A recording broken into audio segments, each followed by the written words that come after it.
Hello नमस्कार, आप सभी का बहुत बहुत स्वागत है आर्य उत्कर्ष यूट्यूब चैनल पर। आज का हमारा टॉपिक रहने वाला है राजस्थान की प्रमुख सभ्यताएं, जो कि एग्जाम के पॉइंट ऑफ व्यू से काफ़ी इंपॉर्टेंट है। और बहुत सारे स्टूडेंट्स का कंसर्न रहता है कि मैम इसकी पीडीएफ कहाँ मिलेगी। तो मैं आपको बता दूं कि आपको जो है आर्य उत्कर्ष टेलीग्राम ज्वाइन करना है। वहाँ पर इस क्लासेस से रिलेटेड, क्योंकि ये क्लास शाम को 7 बजे रोज होती है, तो इस क्लासेस के बारे में पूरी इन्फॉर्मेशन आपको मिल जाएगी। और साथ ही जितना भी यहाँ पर पढ़ाया जा रहा है उसी के क्वेश्चन जो है प्रैक्टिस आप कर सकते हैं, वो भी एकदम फ्री। लेकिन आपको करना क्या है, उत्कर्ष ऐप में जाना है और वहां पर आपको जो है क्या करना है, आर्य उत्कर्ष जो है आपको आर्य उत्कर्ष जो है आपको क्या करना है, ऐड टू माई लाइब्रेरी करना है। और उसके बाद आपको द 10 मिनट स्टडी क्विज के नाम से मिल जाएगा, जहां आप फ्री में प्रैक्टिस कर सकते हो सेम टॉपिक की। तो यहाँ पर देखिए, सबसे पहले इंपॉर्टेंट बात आती है कि इसके बारे में हम बात करें कि एक्चुअली एशियाई विद्वानों का जो है सम्मेलन हुआ था, और बात है आपकी 1961 की। और ये जो है आपको कहाँ पर हुआ था, ये हुआ था आपके दिल्ली में।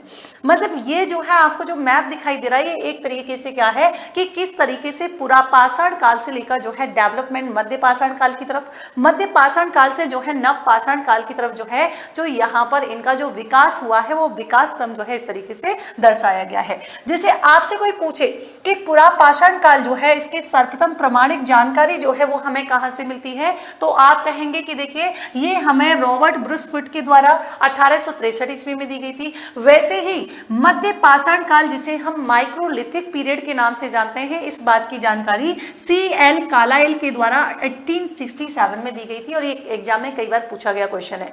जबकि नव पाषाण काल की बात करेंगे तो मैं सूर्यर के द्वारा जो है इस बात की जानकारी दी गई थी। जबकि पूरा पाषाण काल का स्थान आपसे पूछे तो मद्रास के पास मिलता है पल्लवरम। और मध्य पाषाण की बात करेंगे तो ये हमें विंध्याचल पर्वत, जबकि नव पाषाण की बात करेंगे तो ये आपकी टॉन्स नदी घाटी में। राजस्थान में प्रमुख स्थल जो कि पूरा पाषाण काल से संबंधित है, ये एग्जाम में कई बार पूछे जाते हैं। तो देखिए, डीडवाना जो कि सर्वाधिक प्राचीन है, दूसरा है जायल जो कि नागौर में स्थित है, विराटनगर जो आपके जयपुर में है, एक भानगढ़ है जो आपके अलवर में है, एक इंद्रगढ़। तो देखिए, एक इंद्रगढ़ जो है आपके जयपुर में भी है ना, और एक इंद्रगढ़ जो है आपके कौन सा है, एक इंद्रगढ़ आपके बूंदी में भी है। और दर की बात करेंगे, ये आपके कहां पर है, लोकेटेड भरतपुर में। जबकि मध्य पाषाण काल की बात करेंगे तो आप कैसे याद रख सकते हैं कि देखिए यहाँ पर बीटीबी से क्या हो जाएगा, बी से हो जाएगा बागौर, टी से हो जाएगा तिलवाड़ा, और फिर बी से हो जाएगा आपकी विराटनगर जो कि आपके जयपुर में है। ये मध्य पाषाण काल के हैं। जबकि क्या क्या औजार मिले थे, तो जैसे हैंडेक्स वगैरह हो गया, जैसे आपके चॉपिंग वगैरह, ये आपके किसके हैं, पुरा पाषाण काल के हैं। जबकि पॉइंट स्केपर जो है वो आपके मध्य पाषाण काल के, जबकि कुलाड़ी वसूला जो है ये आपके नव पाषाण काल के औजार हैं। यहाँ पर जब पुरा पाषाण काल की बात करते हैं तो इनका जो रहने का स्टाइल जो है, इनकी जीवन शैली जो है, उस समय आंखें तक मतलब शिकार किया कर सकते थे। ये हंटिंग प्रवृत्ति के जो है हुआ करते थे, अपनी भोजन की तलाश में इधर उधर जो है भटकते हुए रहते थे। तो यहाँ पर जबकि मध्य पाषाण में जाकर धीरे धीरे ये एनिमल हस्बेंड्री, जिसे हम पशुपालन कहते हैं, करना शुरू कर देते हैं। साथ ही यहाँ पर जो है खाद्य संग्रह करने लग जाते हैं। नव पाषाण काल में जो है इन्होंने क्या है, इन्होंने धीरे धीरे जो है बस्तियों में स्थायी रूप से जीना शुरू किया है। और साथ ही यहाँ पर जो है पहिए का आविष्कार भी हो चुका था। आगे यहाँ पर देखिए, सबसे इंपॉर्टेंट बात कि आर्कियोलॉजिकल डिपार्टमेंट के बारे में आपने सुना होगा। जब हम बात करते हैं इंडियन आर्कियोलॉजिकल डिपार्टमेंट यानी कि भारतीय पुरातत्व सर्वेक्षण विभाग की, तो इसकी स्थापना हुई थी 1861 में। और ये की गई थी किसके द्वारा, अलेक्जेंडर कनिंघम के द्वारा। जबकि हम बात करते हैं राजस्थान आर्कियोलॉजिकल डिपार्टमेंट की, जिसकी जो है स्थापना की गई थी 1871 में, और इसका नेतृत्व जो है वो किया गया था A.C.L. कार्लाइल के द्वारा। ये क्वेश्चन पूछा गया है। और फिर जॉन मार्शल जो होते हैं वो क्या करते हैं, 1902 ईस्वी में जो है इसका पुनर्गठन यहाँ पर करते हैं। आगे बात आती है कि देखिए, राजस्थान की सभ्यताएं, वेरी वेरी इंपॉर्टेंट क्वेश्चन यहां से आपको एग्जाम में पूछ लिया जाएगा कि ताम्र पाषाण काल से संबंधित कौन सी सभ्यता है, निम्नलिखित में थे। ताम्र युगीन काल की कौन सी और आपके लौह युगीन काल की कौन सी है। तो देखिए, आहड़ सभ्यता, आहड़ जो है देखिए यहाँ पर चाहे हड़ हो या फिर बंगा हो या फिर यहाँ पर गिलू हो या बागौर या बालाथल या तिलवाड़ा, ये सारी की सारी ताम्र पाषाण काल की हैं। जबकि आपकी ताम्र युगीन काल की पूछी जाए तो देखिए, गणेश्वर जो कि सीकर में रिलेटेड स्थल है, ये आपके ताम्रयुगीन, नंदलालपुरा, किराड़ो, चीतवाड़ी और ये आपके तीनों जयपुर में हैं। सावड़िया पुंगल ये आपके बीकानेर में, कुराड़ा आपके परबतसर, एलाना जालौर, कोल माहौली सवाई माधोपुर ये आपके ताम्र युगीन काल की हैं। फिर लोह युगीन की बात करेंगे, कई बार एग्जाम में पूछा भी गया है। नोह भरतपुर ये आपके लोह युगीन काल से संबंधित है। विराटनगर जोधपुरा जो कि दोनों ही आपके जयपुर में है, ये भी लोह युगीन। सुनारी झुंझुनू ये आपके लोह युगीन। रेड और नगर जिनका लोकेशन आपके टोंक में आता है, और यही नहीं चक 84 और तरखान वाला और नगरी जो है चित्तौड़गढ़ ये आपके गंगानगर वाला रीजन है, तो ये आपके लोह युगीन काल में आती है। अब देखिए शैलाश्रय की बात करेंगे तो राजस्थान में प्राप्त जो है अरावली तथा चंबल नदी घाटी क्षेत्र से मिले हैं, और शैलों में सर्वाधिक चित्रण जो है वो किसका, आखेटक का मिला है। साक्ष्य की बात करेंगे तो चित्रण, अस्थि मतलब हड्डी के अवशेष वगैरह ये एविडेंस मिले हैं। और स्थान की बात करेंगे तो विराटनगर जयपुर, सीकर हो जाएगा सोहनपुरा, हरसोरा, यहाँ से आपके जो है क्या मिले हैं, शैलाश्रय मिले हैं। अब देखिए अब यहाँ पर एक एक करके हम बात करते हैं। आपका सबसे एग्जाम के दृष्टिकोण से सबसे इंपॉर्टेंट क्वेश्चन है, पूछा जाता है, बार बार पूछे जाने वाला क्वेश्चन कि ताम्र युगीन सभ्यताओं की जननी किसे कहा जाता है। आप कहेंगे गणेश्वर सभ्यता। कहां पर लोकेटेड है, तो ये आपके नीम के थाना में है। नदी की बात करेंगे, कौन सी नदी, कांतली नदी। और बात करेंगे कि इसमें जो है स्थल कौन सा है, तो आप कहेंगे प्राक हडबा कालीन जो है ताम्रयुगीन सभ्यता है। और पुरातत्व का पुष्कर जो है वो कौन सी सभ्यता को कहा जाता है, तो आप कहेंगे ये भी आपकी हो जाएगी कौन सी, गणेश्वर सभ्यता। फिर बात आती है आखिर इसका उत्खनन किसके द्वारा किया गया था, तो रतन चंद्र अग्रवाल, और इन्हीं के साथ कौन है, आपके विजय कुमार के द्वारा। और चूंकि यहाँ से जो है, क्योंकि इसे ताम्र नगरी जब हम कह रहे हैं तो सीधी सी बात है 99% जो है वो क्या है, तांबे के जो औजार जो है, उपकरण जो है, उनमें 99% जो है इनमें प्योरिटी पाई जाती है। एविडेंस की बात करेंगे तो दोहरी पेचेदार सिरे वाली ताम्र पिन हो गई, तीर, भाले, सुइयां, कुल्हाड़ी, ये मृद भांड है ना, मृद भांड मिट्टी के बर्तन, और मछली पकड़ने का कांटा जो है, ये सब कहाँ से मिला है, तो इसी जगह से मिला है। दूसरी आती है आहड़, और आहड़ का संबंध जो है आपके उदयपुर से है। नदी कौन सी नदी के किनारे स्थित है, आयड़ या बेडच नदी के किनारे है। उपनाम की बात करेंगे तो इसे आघाटपुर नाम से भी जाना जाता है।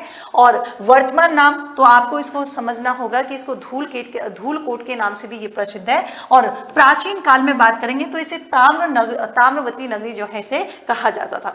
उत्खननकर्ता की बात करेंगे अक्षय कीर्ति व्यास और आरसी अग्रवाल ने किया था। और बनास संस्कृति जो है ये किसने, तो ये doctor Sankalia. Very very important, ये आहड़ सभ्यता जो है ये कैसी थी, तो ये एक प्रकार की जो है ग्रामीण सभ्यता हुआ करती थी।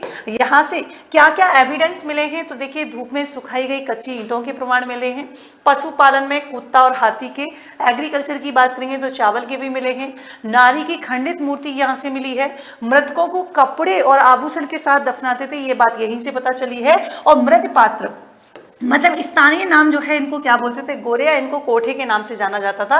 और अपोलो देवता का मुद्रा पर चित्रण जो है ये आपके कहाँ से मिलता है, तो ये भी आप कहेंगे आहड़ सभ्यता से। और बनासियन बुल है ना, मतलब टेराकोटा ब्रश पूछे तो ये भी यहाँ से मिलता है। और इनका जो है मुख्य व्यवसाय क्या होता था, तो उपकरण का निर्माण, टूल्स जो होते हैं इनको बिल्ड करना और आपके तांबे को गलाना। आगे आती है सबसे इंपॉर्टेंट, देखिए कालीबंगा है ना, कालीबंगा की बात करते हैं। हनुमानगढ़ कांस्य युगीन सभ्यता है, कैसे कालीबंगा, कैसे कांस्य युगीन, क्योंकि ये भी आपसे पूछा जाता है। और तीसरी इंपॉर्टेंट बात कैसी है, नगरी सभ्यता है। तो देखिए नदी कौन सी हो जाएगी, सरस्वती नदी या घग्गर नदी। शाब्दिक अर्थ तो इसका नाम ही कालीबंगा इसलिए पड़ा था क्योंकि काली मतलब काली और बंगा मतलब यहाँ पर चूड़ियां, तो पंजाबी भाषा में मतलब काले रंग की चूड़ियां हैं। दीनहीन वस्ती के नाम से कौन सी जो है सभ्यता को कहा जाता है, तो आप कहेंगे ये हो जाएगी आपकी कालीबंगा।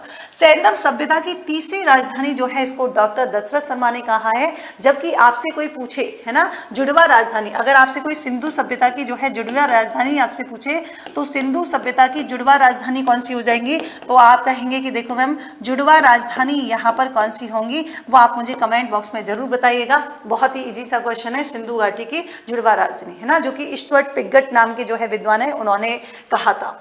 देखिए खोज जो है अमलानंद घोष ने की थी 1952 में, मतलब अमल खाके, अमल समझते हो, अमल खाके जो है क्या है, बीबी को जो है इन्होंने क्या मारा था, थप्पड़ मारा था, और ये जो है क्या हो जाते हैं, लाल हो जाते हैं। तो अमलानंद घोष के द्वारा खोज की गई थी और उत्खनन बीबी लाल और बीके था थापर के द्वारा जो है इसका कराया गया था। अवशेष की बात करेंगे तो प्राक हड़प्पा कालीन भी मिलते हैं, हड़प्पा कालीन और उत्तरकालीन हड़प्पा कालीन तीनों जो है यहाँ पर मिलते हैं। साक्ष्य क्या हो जाएंगे, आपसे पूछे लकड़ी की नालियां, सर्वप्रथम भूकंप के साक्ष्य, कपार छेदन शल्य क्रिया, है ना, और मात्र सत्तात्मक परिवार, आपसे पूछे बेला का तंदूर, और आपसे पूछे 7 अग्नि वेदिकाएं जो है कहां से, और सैंधव कालीन लिपि जिसे हम बोस्टोफेदन लिपि भी कहते हैं ना, और दोहरे जुते हुए खेत या मैं कहूं दोहरी फसल, जहां पर मिश्रित खेती के साक्ष्य हम कह सकते हैं, और ये जो है ग्रिड पैटर्न पर आधारित थी, और यहाँ पर गेहूं और जौ के साक्ष्य हमें देखने को मिले हैं। और 1961 में ध्यान रखेंगे इस पर डाक टिकट जो है वो भारत सरकार के द्वारा 90 पैसे का जारी किया गया था, और कालीबांगा संग्रहालय जो है ये आपके 85 और 86 में जो है इसका किया गया था। आगे आती है बालाथल। बालाथल कौन सी नदी हो जाएगी, बेडच नदी, है ना, वैसे बालाथल, वैसे बेडच, और वैसे क्या हो जाएगा वी एंड मिस, तीनों ही याद रख सकते हैं। और उत्खनन में इनके साथ आ जाते हैं बी एस सिंधे, आर के मोहंती और देव कोठारी। अभी इतने सारे नाम, हाँ कई बार क्या होता है इनमें से कौन सा उत्खनन करता नहीं था ये भी पूछ लिया जाता है। और सबसे इंपॉर्टेंट बात कि ताम्र पाषाण कालीन सभ्यता का उदाहरण है कौन सा, बालाथल। अब देखिए यहाँ से कौन कौन से साक्ष्य मिले हैं, आपसे पूछा जाएगा 11 कमरों का विशाल भवन जो है ऐसे हमको कहाँ से मिले हैं, तो आप कहेंगे ये भी यहीं से है। कपड़ा बुनने की जानकारी, योगी मुद्रा में समाधान, कुष्ठ रोग के प्रमाण, सांड की आकृतियां, है ना, आजीविका, कृषि, शिकार और पशुपालन, ये सारे के सारे हमें इसी स्थान से मिले हैं।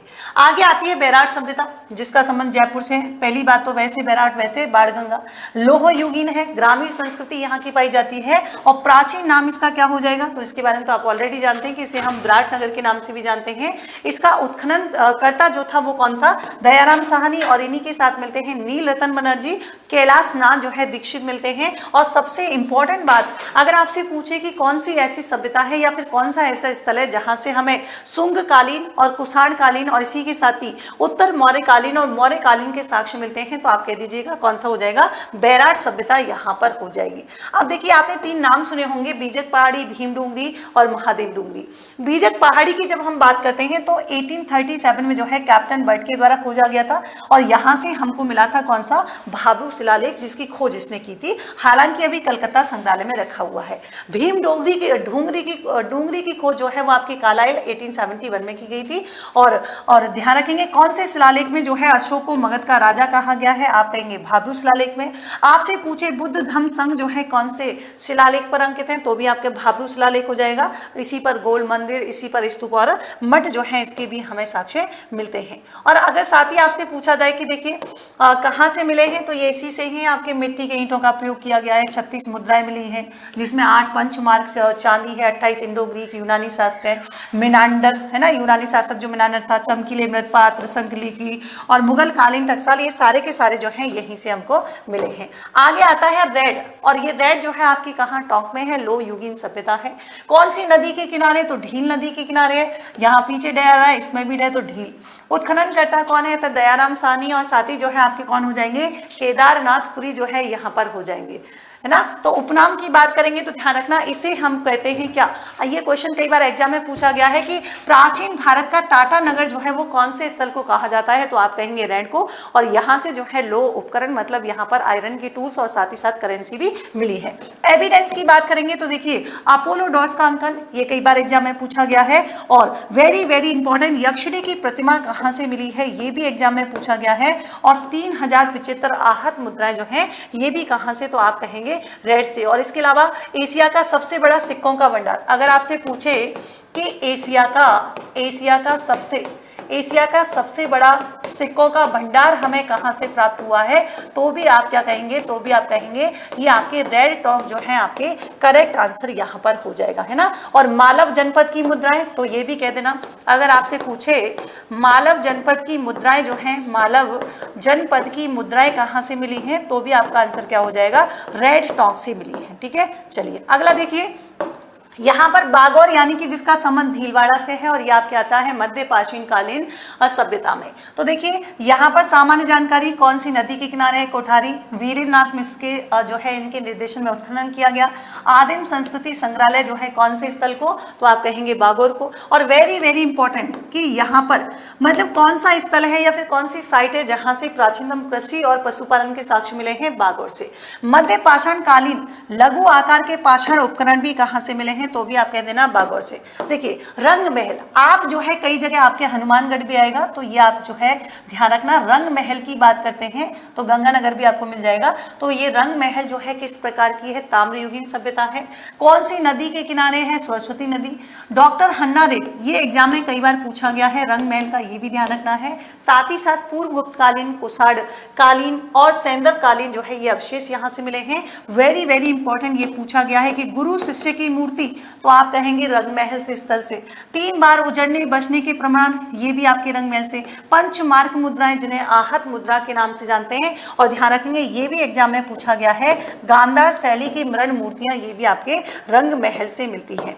यहाँ पर आप देख सकते हैं छोटा सा ये मैप है जिसमें आपको इस तरीके से इंडिकेट किया गया है। ये आप देख सकते हैं कि जैसे हनुमानगढ़ में कौन कौन सी है ना, जयपुर में कौन सी है, अलवर में कौन सी है, टोंक में कौन सी है, तो ये आपको मैप इसी में मिल जाएगा। जालौर में कौन सी है ना, तिलवाड़ा, ये सारी की सारी जो है आप देख सकते हैं। हालांकि मैप इसमें पुराना लगा हुआ है। जैसे विराटनगर तो आपकी नदी हो जाएगी बाणगंगा, रेड आपकी ढील हो जाएगी, रंग महल है ना, तो रंग महल आपके जो है आपको गंगानगर मिल जाएगा। तो सरस्वती नदी, नौ भरतपुर रूपारेल नदी, बालाथल ये आपके आयरन बेडच नदी के किनारे, बागौर कोठा नदी के किनारे, गुलूंड बनास नदी के किनारे, जोधपुरा साबी और गणेश्वर जो है आपके कांकरी। तो ये थी आज की हमारी क्लास। तो ऐसा ही एक नए सेशन के बाद एक नए सेशन के साथ फिर से मिलेंगे नई क्लास में। तब तक के लिए थैंक यू सो मच। और हाँ, सबसे इंपॉर्टेंट बात कि आपको कंसर्न रहता है कि पीडीएफ कहाँ, तो पीडीएफ आपको मिल जाएगी आर्य उत्कर्ष टेलीग्राम चैनल पर। Thank you so much, take care, good night.